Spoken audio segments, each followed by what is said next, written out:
a force of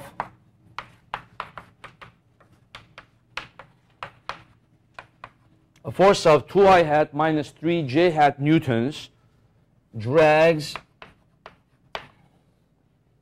an object, a 2 kilogram object, let me say, a 2 kilogram object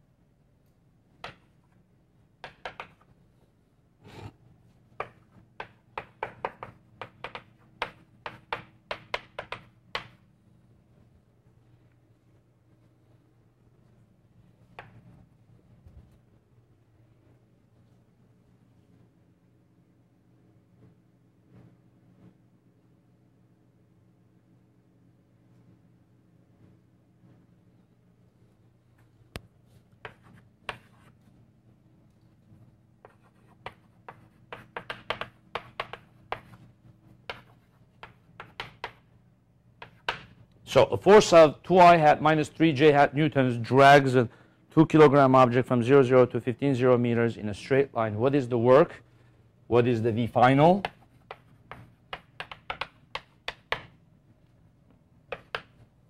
B, what is the average power? And what is the instantaneous power?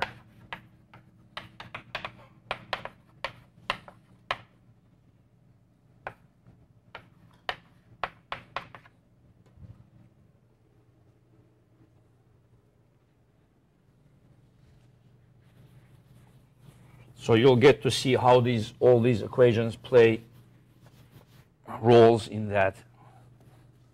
So a force of 2I hat, so simply the picture looks something like this. The force is now at an angle, no, it's down.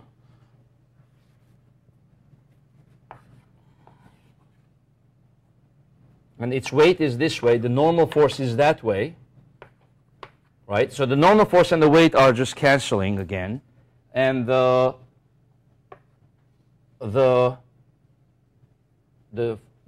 is the force, and it's being dragged from 0, 0 to 15, 0, which is similar to the previous problem, the one that I was illustrating, right? Except in that one, the force was simply just straight, 10 newtons straight, so you just multiply the force times the distance. So what would be the work here? Well, in this case, again, we don't need to do an integral. We can simply just take the dot product times the displacement. So 2I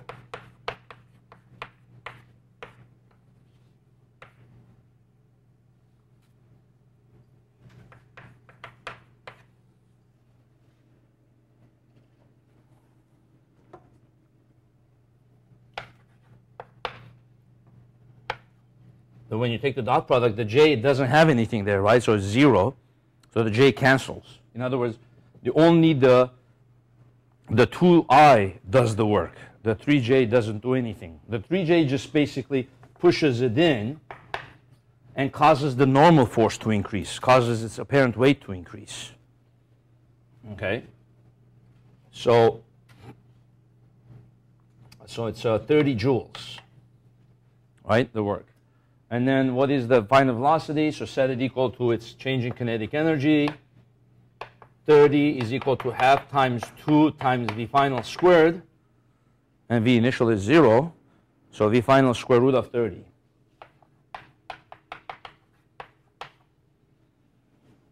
Okay? So that's A. And then B, the power average.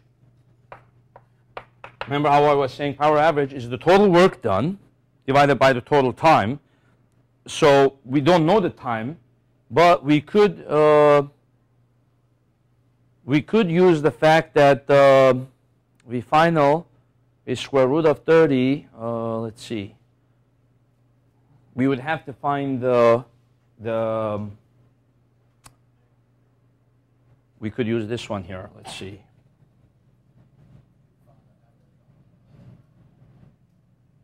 Yeah, you could use the kinematics. You know the distance traveled.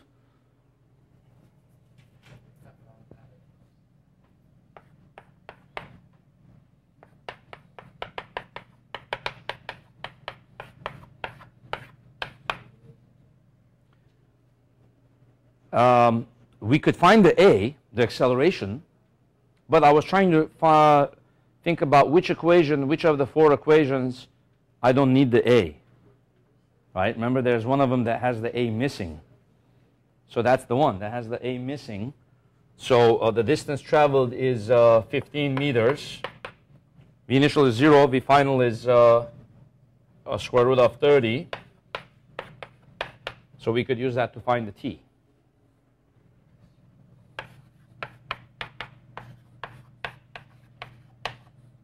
(30 over square root of 30).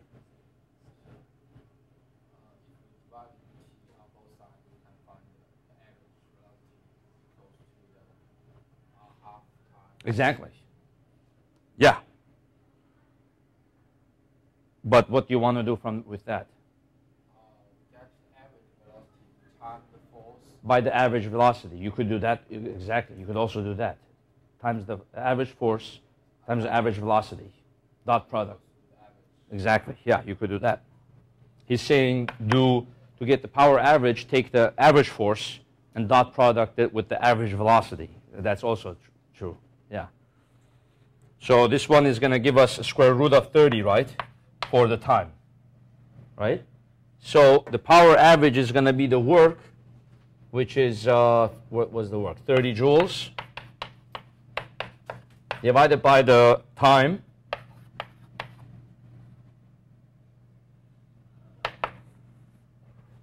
Which is what?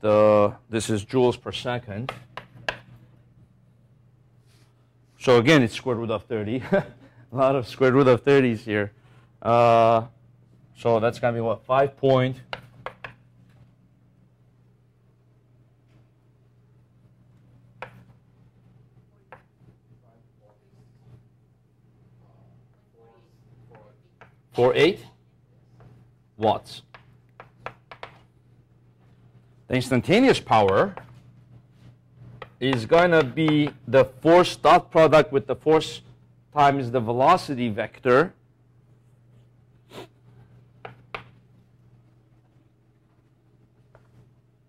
So the force is going to be 2i hat minus 3j hat dot product with the instantaneous velocity vector. Now, what's the instantaneous velocity vector? Well, it's the integral of the instantaneous acceleration vector, right? So we get A is equal to F over M, and F is equal to 2i minus 3j divided by the mass, which is 2. So the instantaneous acceleration is a constant, basically. Then you take the integral of that, v as a function of t, and you get the integral. So this one, let's just write it as I hat minus 1.5 j hat, right? The a vector. So then you take the integral of that. The integral of 1 is just going to be t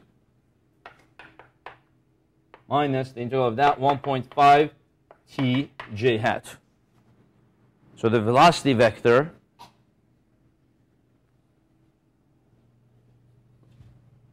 oh, you know what? No, so the instantaneous acceleration vector is going to be only the I component of the force is going to cause acceleration, right? So it should be like this.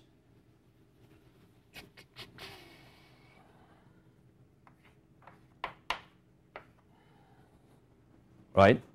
So the total force is not what's causing the acceleration, just the x component. So, so then you have 2 divided by 2, that's just going to be I hat. And then the integral of that is going to be just t.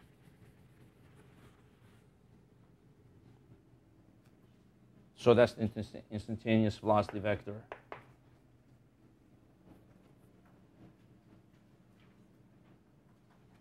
Okay? So then you take that and take the dot product with the power vector.